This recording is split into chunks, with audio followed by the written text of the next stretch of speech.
রচনা বন্দ্যোপাধ্যায় 3 মাস ধরে ক্রমাগত প্রচার করে গেছেন সমস্ত জায়গায়। প্রচারের সময় নানান কটাক্ষের সম্মুখীন হতে হয় তাকে।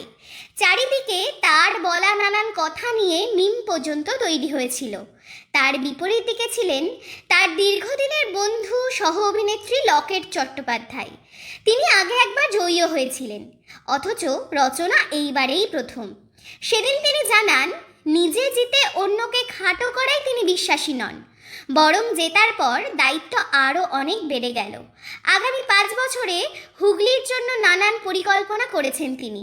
যারা বিশ্বাস করে তাকে ভোট দিয়েছেন তাদের পাশে থাকার অঙ্গীকার করেছেন তিনি।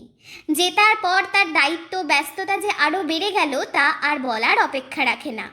এই কারণে দিদি নাম্বার 1-এর ভবিষ্যৎ ঠিক কী হতে চলেছে? শো কি বন্ধ হয়ে যেতে পারে?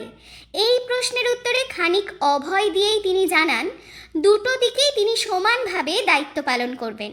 হয়তো তার কষ্ট হবে, কিন্তু তাও তিনি দুটো দিকই ভালোভাবে সামলাতে পারবেন বলে নিশ্চিত করেছেন।